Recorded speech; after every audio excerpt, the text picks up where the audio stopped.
Thank you so very much, Mayor. I appreciate that. Where'd you go? There you are. Okay, I'm sorry. Thank you very much, Mr. Mayor. Thank you all for being here and for having me here. It is great to be in beautiful South Florida. Thank you so much for having me. I feel very much at home in South Florida because I'm from Pennsylvania. And I know we have a few Pennsylvanians and New Jerseyans and New Yorkers, and this is old home for us. And I know there are probably a few Italians out here too, I would suspect, right? There you go.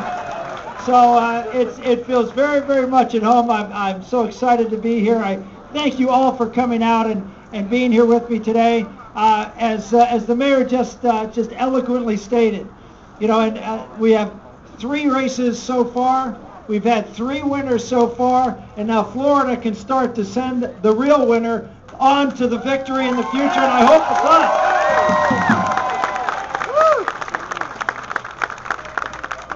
As the mayor just said, if you're looking for the candidate who is the vision for our country, the vision for Florida, the vision for our country, that's going to create prosperity, that's going to create a strong, solid foundation for our country, one that believes in free people, free markets, free enterprise, the dignity of human life, the centrality of the family, strong national security, a good friend to our allies. In other words, if you're looking for the real conservative, someone who is the Reagan model, then the answer is standing here today before you. I need your help and support.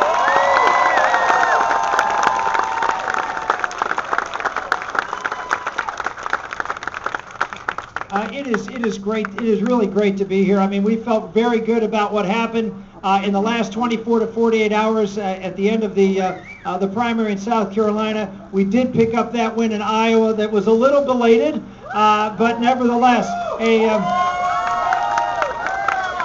a solid win for us. And I just put this in perspective. We've had 3 races. One in Mitt Romney's backyard in the state of New Hampshire. He owns a home in New Hampshire. He's campaigned there for 6 years. And as I said before, he was the governor of the neighboring state. Last night, we had a race in South Carolina, right across the border from where Newt Gingrich was and pretty much his backyard and where he staked his claim. And they were able to win in their backyard. Well, there was one race that was in nobody's backyard. There was one race where you had to go out and on a level playing field compete, and we won that race.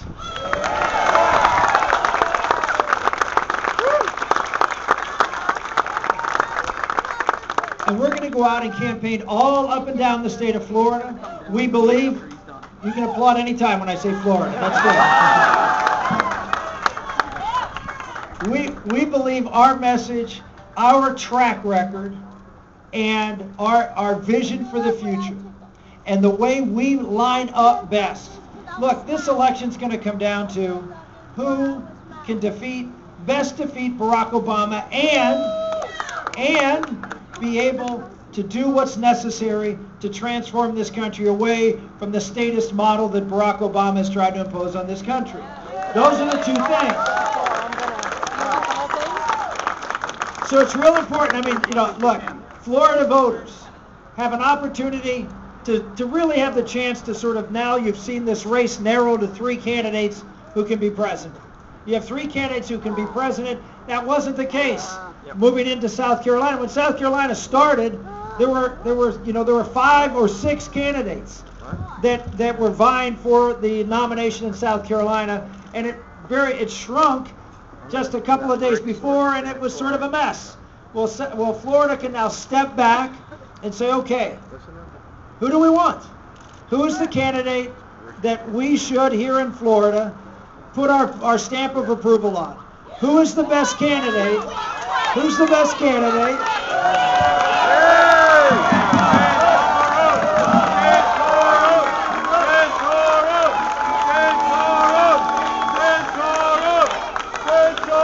Thank you. I think you're getting the idea. Who's the best candidate?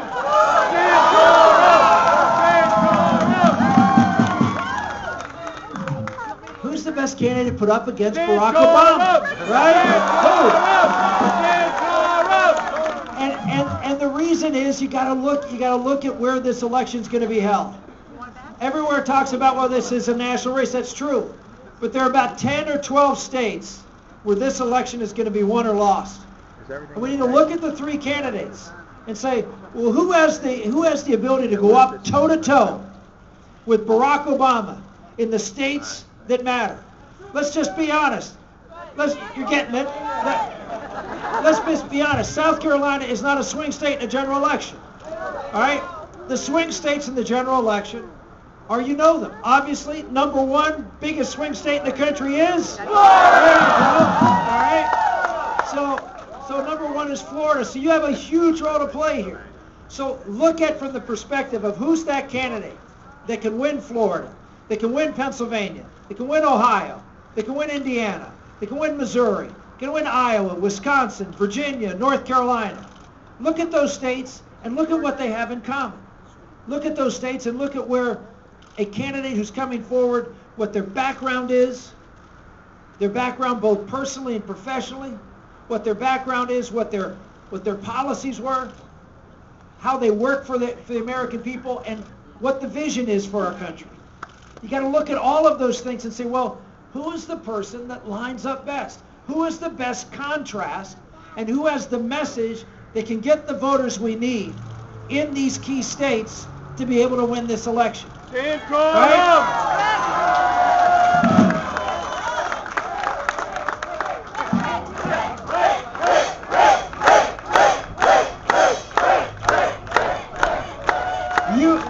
You have appropriately jumped to the conclusion, but let me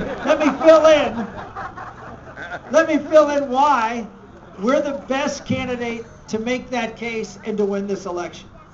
We have three candidates in this race, three candidates who have a chance to become president of the United States. And those three candidates, they've won, again, 3 primaries. And let's look at those candidates and what they bring to the table. Let's look at their background. Let's look at what their roots are and how that connects to the voters. What are the voters we need? We need blue-collar Democrats. We need folks who are independents, who are looking for a strong leader with real convictions and courage to stand up and fight. Someone they trust. Trust is a big issue in this election. Who do you trust that is going to do what they say they're going to do?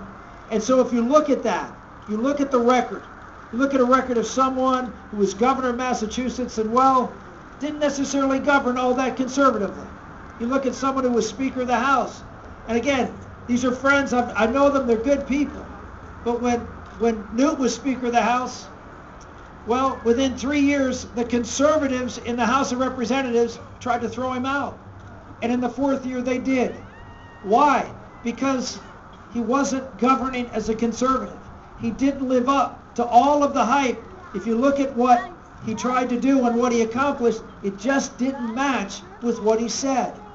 If you look at my career and you look at what we were able to do when I was put in a position of leadership, every conservative who wanted something done on the floor of the United States Senate and they were having trouble getting it, or they were having an issue to get their votes or get to the floor, they came to me. We were the conservative firebrand. We were the ones standing up and fighting, not just for national security conservatives, not just for economic, not just for moral cultural, but across the board every single day. We were the person that conservatives went to. I was the go-to guy. The bottom line is, you can't just look at what people say during a campaign. You got to look at what they do when they're put in a position of power. You have to look at what they do when the pressure is on. And let me assure you, the pressure will be on. And who are you going to trust when that pressure is on? When they're in that debate? It's great to be glib, but it's better to be principled. It's better to have all of your ducks in a row.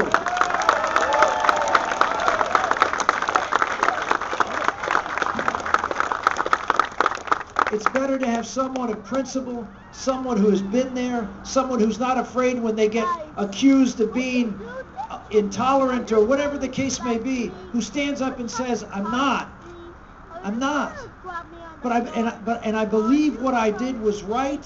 I believe that the principles of free people, free markets, free enterprise. I believe in the principles of building a great country from the bottom up, not the top down, is exactly what's best for America. Don't flinch. Don't waver. Don't bob and weave, but stand up proudly and strongly for the convictions that each and every one of you have and that you want to see from your leaders. Someone who believes in you, not big government. If you look at the biggest issues in this race, the biggest issue, single issue in this race, is freedom. Whether America is going to be the country that believes in free people, or we are going to go to a status model like every other country in the world has done, that says that the elites know better how to run your life than you do. And if you look at the biggest issues of the day that we're going to be debating in this race with President Obama, the number one issue, the reason I got in this race, was Obamacare, was a government takeover of 1/6 of the economy. A government takeover, a section of the economy that's going to control each and every one of your lives. Why? Because they're going to control your access to health care. Ultimately, that's what Obamacare does. And so it is a game changer for America. It is the central issue of whether government taxation and regulation and control is the future of our country, or whether we still believe in you. We still believe in free people. Who is best able to stand up and fight that battle? Is it someone whose health care plan was the model for Obamacare? No. Was it someone who for 20 years, and I repeat this, for 20 years stood for the government, the federal government, being able to mandate that you buy private sector insurance? No. Well, for 20 years, Congressman Gingrich has demanded and encouraged and fought to get a mandate from the federal level, the very thing that the Attorney General in this country is fighting at the Supreme Court. Pam Bondi's fighting at the Supreme Court on the individual mandate, and for 20 years, up until last year, Speaker Gingrich supported that mandate. Now, how is it that we are going to have the contrast that is necessary for us to win in the general election if we have two candidates on the most important single issue that we're dealing with, freedom, and the freedom of our healthcare system, are badly compromised? We did this 4 years ago, folks. We did this model 4 years ago, putting someone up there who was a little bit more moderate to be able to appeal to moderate voters. It doesn't work. It didn't work with John McCain. It didn't work for Bob Dole. It doesn't work. What we need is a strong conviction conservative.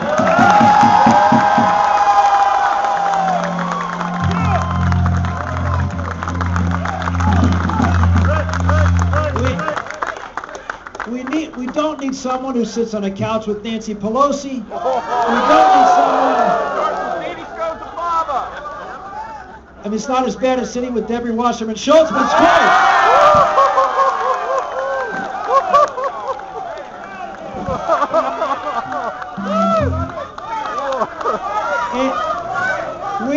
We need someone when it was easy. Think about this, folks. It was easy 5 or 6 years ago when everybody was saying, oh, well, we've got to do something on this fact of global warming. Everybody ran. Everybody went and said, oh, yeah, we have to do something. Oh, yeah, that's the in thing to be. Well, we don't want politicians who run for the in thing to be that the left creates in the media. Right. It happens all the time. It will happen again. And we need someone who has the courage and the confidence to stand up and say, that's not true. This is a bad thing for America, and I'm not going to sit on the couch with anybody.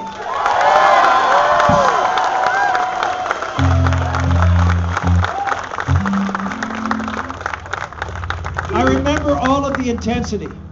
I wasn't in Washington at the time. I was an observer. But I was commentating. I was writing a column. I was out there doing Fox News and commenting at the time. And I saw the intensity that was being put by, yes, both Democrats and Republicans on trying to bail out Wall Street in September of 2008. There was incredible pressure from both sides of the aisle. John McCain and Barack Obama ran to Washington to embrace the government coming in and bailing out the people who sold out America for profit, who sold out and created a destruction of the housing market of this country, all because they knew they had bad paper and kept selling it and making profit from selling it. And we knew that, and they knew it. That's right.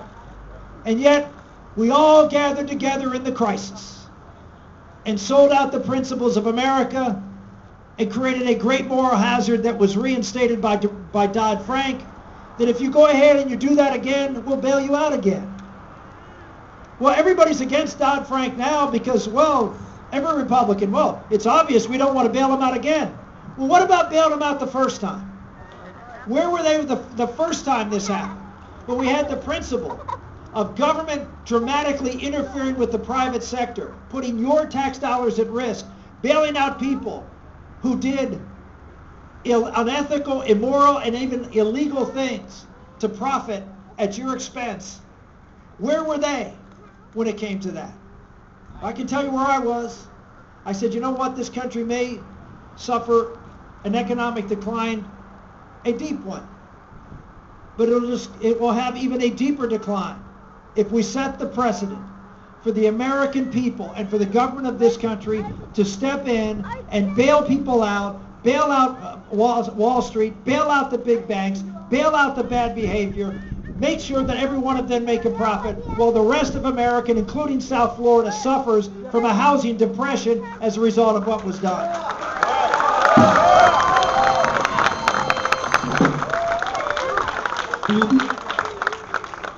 One candidate of the three stood tall and said no to the bailout. The others said, oh, we don't like it, but you got to do it. If it's wrong, don't do it. Right? This is actually the frightening part of what you heard from these candidates on the Wall Street bailouts. They knew and they said it was wrong. And yet they felt pressure to do what was wrong and justify it as right. Ladies and gentlemen, we need someone who has stronger convictions and characters and understands the great nature of our country, the great nature of believing in our marketplace, believing in free enterprise, believing in the consequences, both destructive and constructive capitalism. That's how it works best. I find it really interesting that you saw Newt attacking Mitt Romney on the whole capitalism issue. I thought it was wrong. What I also thought was wrong was Mitt Romney standing up and saying he was a defender of capitalism when he was for the Wall Street bailout. You can't be for both. And again, a clear contrast. These are huge issues in this race. We need someone who's a visionary, someone who's willing to go out and paint a picture. People have asked me, how are you going to get things done in this election? How are you going to win and how are you going to govern? The best way is to bring people together. We have a president of the United States who is not the commander-in-chief, he is the divider-in-chief.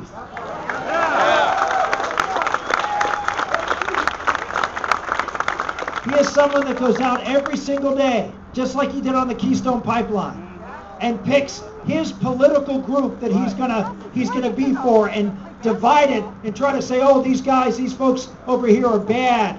They're folks who want to, who are into fossil fuels, which is a terrible thing, and it's always the good against the bad. A group that's for him pitting against another group.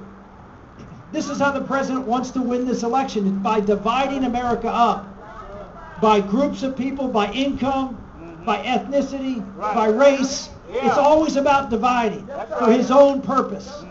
And what we need is someone who reminds us what unites us. And what unites us is, what makes us all Americans.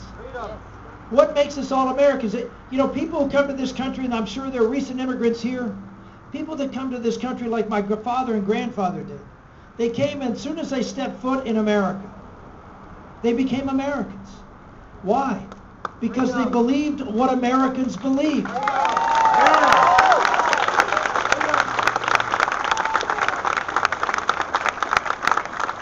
Being an American is not being an ethnic group or race or whatever it is, or a creed. Being America is believing in the foundational principles of our government, which were established in our Declaration of Independence. Right?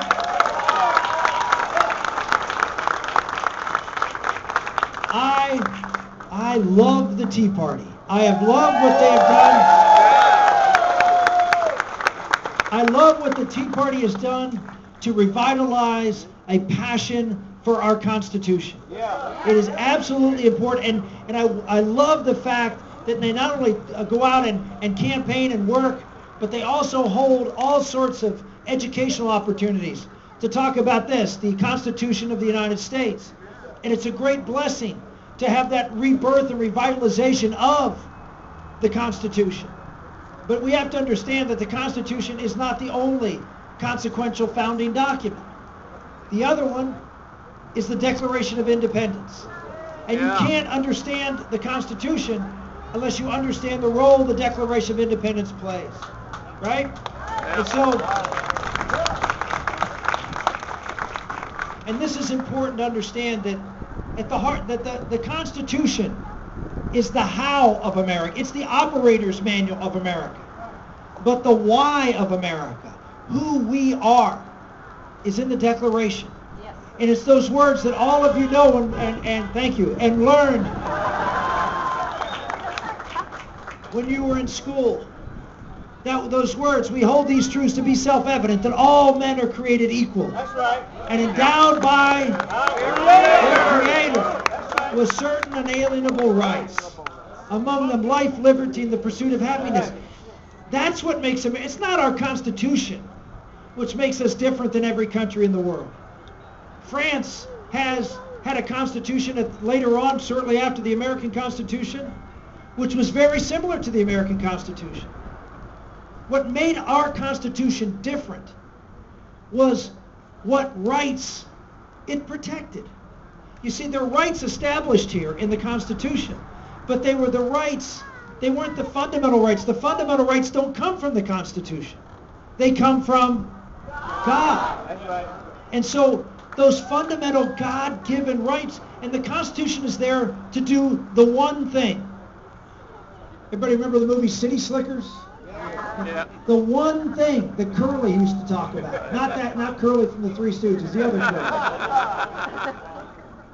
The one thing. I remember in that movie, the one thing was whatever that was to you. Well, America, it is the one thing for all Americans. It is what unites us. The Constitution was there to protect the God-given rights that you were given so you could pursue your dreams. You could live your life, reap the fruits of your labors, provide for yourself, your family, your community, serve the God that you were called to serve, and build a great country from the bottom up. Amen. That's what America is all about. It's what pulls us together.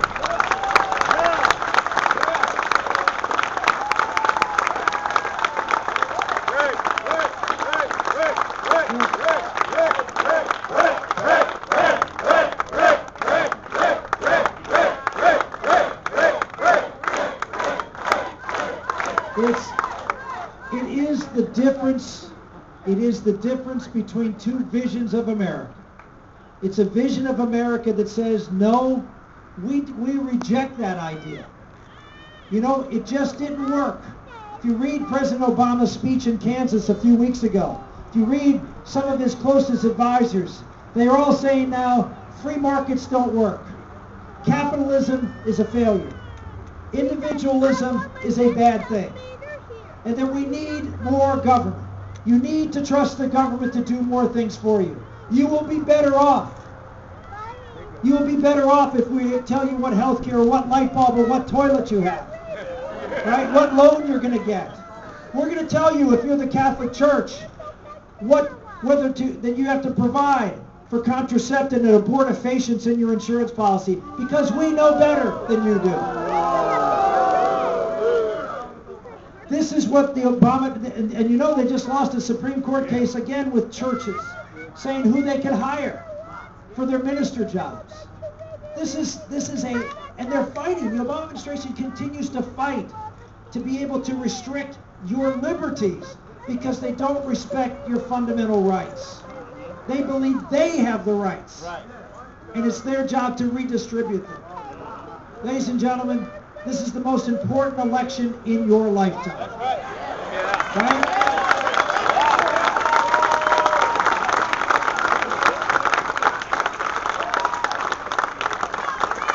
It is about fundamental values. It's about someone who believes that America's best days are in their past and that we need a government to redistribute wealth in America. If you go back and look at President Obama, who was running for office earlier, he was asked a question. He was a constitutional professor at the time. What provision of the Constitution would you add if you were president? And his answer was, I'd have a constitutional amendment to allow for the redistribution of wealth. No! That is a fundamental misunderstanding of what America is all about. That's right. And when you rob people of the ability to keep the fruits of their labor, when you tax them and you take and you regulate, ultimately you're not redistributing wealth, you're redistributing poverty. And that's what is in store for America unless we change and change now.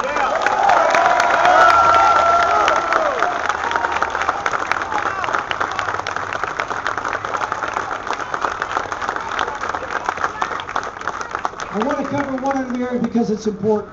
I've talked a lot about America and what's going on here at home. But there are as big a threats around the world and at our border as there are here in America internally. I served 8 years on the Armed Services Committee. I spent a lot of time and effort studying and working before and after I left the United States Senate on the Middle East, in particular the problem of radical violent jihadism. This is an existential threat not just to Western civilization generally, but in specific to the State of Israel, our closest ally in the Middle East. And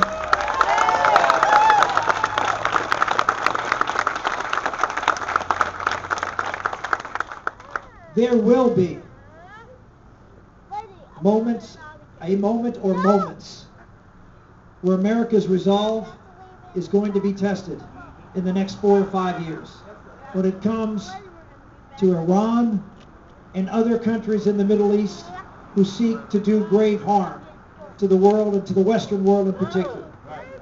And the question is, who will be at the till? Who will be in the Oval Office when that moment comes?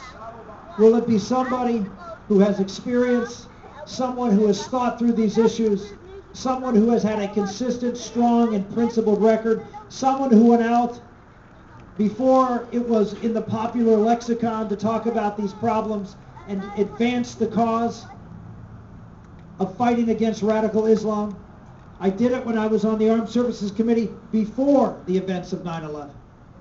I did it afterwards on passing 2 major pieces of legislation, along with a great Congresswoman from South Florida, Ileana Ross-Lehtinen, who was my sponsor in the House. She was one of the principal sponsors in the House. I was the principal sponsor in the Senate of bills dealing with Syria, bills dealing with Iran, bills that passed that helped delay the Iranian nuclear program. It was the first bill that was focused on the Iranian nuclear program, and we did so and we drafted it before the CIA even admitted it was a problem or there was a program. So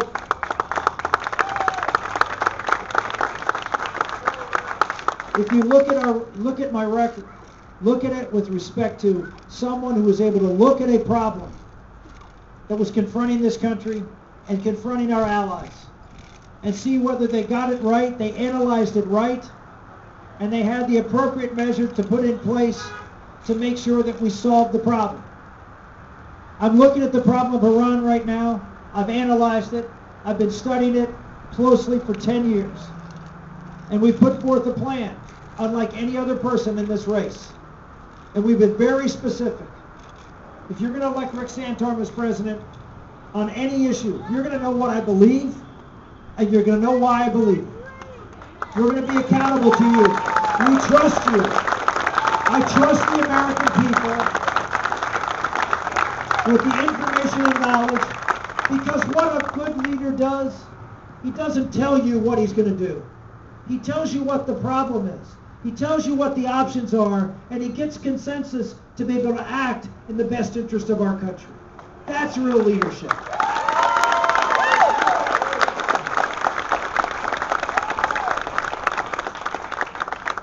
I will look in the camera as a candidate and as president, and I will say to the leaders of Iran, under a Santorum administration, you will not get a nuclear weapon.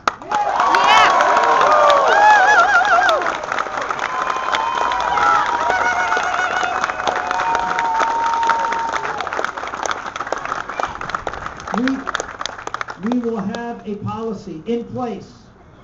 It's out there on our website, and it's very clear about the steps we will take. We will look into the camera and talk to the Iranian people. I've met with a lot of expats from Iran who have escaped Iran in years past. And I know that the Iranian people who were part of that Green Revolution are being oppressed by the mullahs and by Ahmadinejad. They're being terrorized, they're being tortured, they're being killed. There's no group of people that is hurting more or is more threatened by an Iranian nuclear program than the Iranian people themselves, because they are the ones who are going to pay the consequences ultimately for what their government is doing. And the United States, over the past 3 years, as the people of Iran attempted to rise up, attempted to do what we all want to see done, which is to get rid of the theocratic, radical Islamist regime. And the United States of America has not even lifted their little finger to help them. We could have had an opportunity to overthrow this government, and we chose to do nothing. Well, I will tell you that I will help them every way I possibly can. We will do everything we can to undermine that government. We will do everything we can to stop the production of a nuclear weapon. And if we reach a point where I believe the only thing that will stop them from this program being realized and having a nuclear weapon, I will make a clear declaration to the Iranian government that you either open your facilities, you begin to dismantle this nuclear program, or we will dismantle it for you.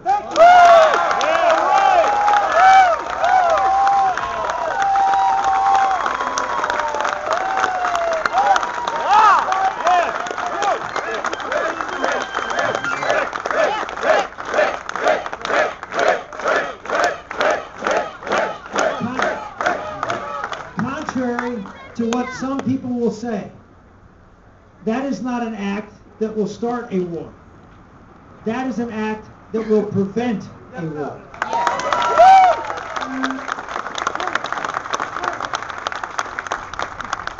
That is not an act that will result in a nuclear exchange or problem. But that will make sure that Iran, this equivalent of Al-Qaeda government, only it's Shiite as opposed to Sunni, but they're just as radical as the people who run Al-Qaeda. Their theology is identical, again, different strains, but identical in their fundamentalist version, jihadist version of Islam. We cannot allow the equivalent of Al-Qaeda to have this weapon, not just because they may use it, obviously on the state of Israel as one that they have mused about doing in the past, but just as importantly, having a nuclear shield, having a nuclear weapon that is a deterrent from any country attacking you or destabilizing your government will give them carte blanche to spread a reign of terror around not just the Middle East, but here in America, here in Florida, here across Western civilization. The fundamental security structure of our country and the world will be dramatically changed, and we need a leader who can stand not just to the Iranians, but can stand as a Republican nominee against Barack Obama, call him on his failure after failure after failure to stem the tide of radical jihadism in Egypt, in Libya, in Syria, in Iran, creating greater and greater threats to our close ally Israel, and creating greater threats to Western civilization. We need a strong, principled leader. Someone who could present not just a clear contrast on the economic issues, but on the national security issues which are so vital. Ladies and gentlemen, I'm very appreciative of you coming out here today. This is a watershed election. There's no election that you will vote in that will have more consequence to your children and grandchildren. If we are not successful in putting the right nominee up and rallying behind that nominee in the fall to win the state of Florida, then I fear that we will be the generation that will be looked at. You will have to sit down 10, 15, 20 years from now as you talk to your children and grandchildren and say, well, yes, it did happen on my watch. Don't let that conversation ever occur. Do everything you possibly can to make sure that we have a principled constitution, limited government, strong national security, believing in the integrity and dignity of every human life, believing in the integrity of the family and marriage, believing in those foundational institutions of our society, that strong visionary can be our nominee. Don't shrink. Don't shrink. The last time we had a big election like this, where we had a president who was driving our country to decline both here at home and overseas, was in 1980. And in 1980, the people of Florida were asked to compromise, to take someone who was, well, not a conservative, but could win the election. Someone who was more moderate. Well, thank gosh, the people of this country, the people of Florida said, no, we're going to take someone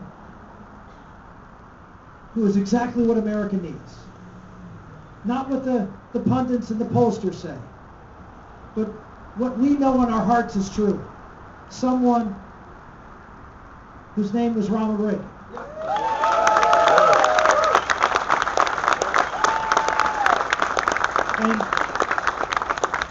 And it made all the difference. You ignored the pundits. You ignored the experts. And you chose Ronald Reagan before he was Reagan. We all can say, oh, well, Ronald Reagan, oh, he was great. And that's because we knew him as president now.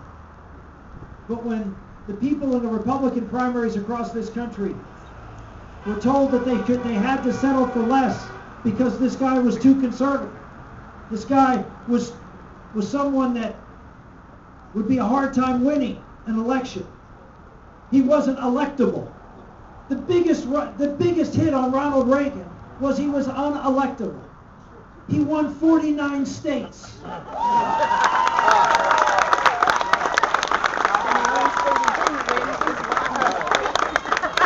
This unelectable baloney is simply that. You need somebody. We need somebody who believes in you, who can rally the American public, who can convince us that yes, we can do for ourselves. We don't need government. We can be strong again. We can be a great nation again. We can be the country that will lead the world again. We can be the country that our ancestors gave to us, and we can be a greater country